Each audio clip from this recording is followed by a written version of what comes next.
दूसरी बात मेरे अजीज दोस्तों और बुजुर्गों, अभी आज से थोड़े दिन पहले उत्तर प्रदेश के चीफ मिनिस्टर ने उत्तर प्रदेश की असेंबली में ये कहा कि उर्दू पढ़ना कटमुल्लाओं की तरह मौलाना बनाना की बात है, साइंटिस्ट नहीं बनते। अब जाहिर है उत्तर प्रदेश के मुख्यमंत्री को तो उर्दू नहीं आती, मगर वो साइंटिस्ट क्यों नहीं बने उसका जवाब वही दे सकते हैं। उत्तर प्रदेश के मुख्यमंत्री ने कहा कि उर्दू पढ़ने से कटमुल्ले बनते हैं। अब उत्तर प्रदेश के मुख्यमंत्री के जो बुजुर्ग थे या जिस आइडियोलॉजी से वो आती हैं, उनके किसी भी शख्स ने इस मुल्क की आजादी में हिस्सा नहीं लिया। ये गोरखपुर से आती हैं और उसी गोरखपुर से रघुपति साहेब फराख भी आते हैं। फराख गोरखपुरी उर्दू का एक बहुत बड़ा शायर था, मुसलमान नहीं था। अगर शायद असेंबली में कोई उठ के बोल देता मुख्यमंत्री को, तो मुख्यमंत्री बोलते नहीं नहीं उन्हें भी कटमुल्ला है। तो ये इनकी ये इंटेलेक्चुअल कैपेसिटी है इनकी। फराख गोरखपुरी गोरखपुर के शायर थे, उर्दू के बहुत बड़े शायर थे।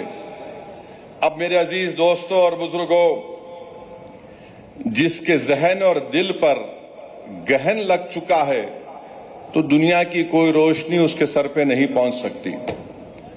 फराख गोरखपुरी का शेर क्या है सुनिए, ये बीजेपी आरएसएस वालों को बता रहा हूं, जो उर्दू बोलने वालों को कटमुल्ला कहते हैं।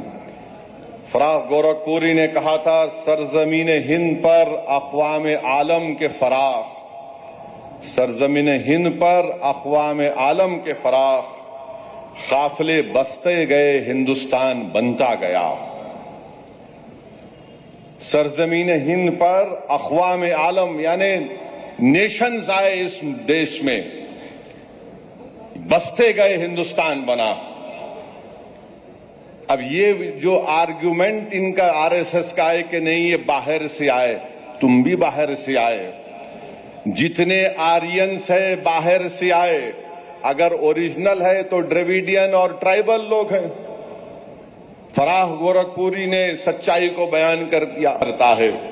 तो हम उत्तर प्रदेश के मुख्यमंत्री को एक और इत्तला दे रहे हैं कि भारत की लोकसभा में ओम बिरला स्पीकर ने ऐलान किया कि जो कोई भी भारत की पार्लियामेंट में लोकसभा में जो तकरीर में भाषण देगा उसका तर्जुमा उर्दू में होगा।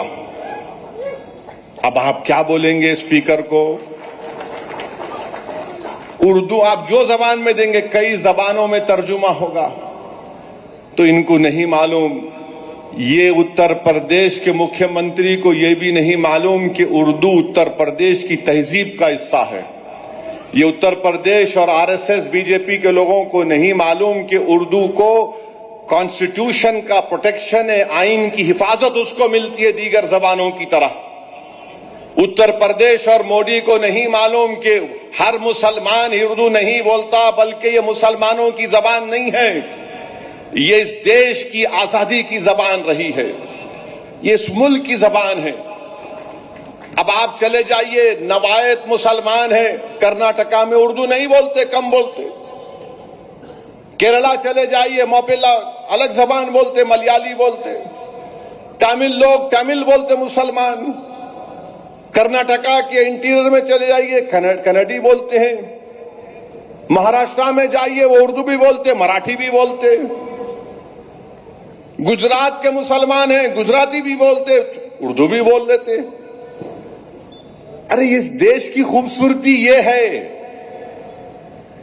बीजेपी इस देश को, इस वतन को एक जबान, एक मजहब, एक आइडियोलॉजी और एक लीडर के तहत बनाना चाहती है। भारत में हजारों मजहब हैं, कई जबानें हैं, कई हजारों तहजीबें हैं, तभी जाकर भारत बनता है। इसीलिए फराख गोरखपुरी ने कहा थे, अक़वाम आलम का लफ्ज इस्तेमाल किया था। अब इनको समझ में आया नहीं मालूम, मगर हमारा काम यह है कि इनको समझाना और इनको बताना कि उर्दू से दुश्मनी करना जिद्दोजहद आजादी से दुश्मनी करने के बराबर है। दूसरी मेरी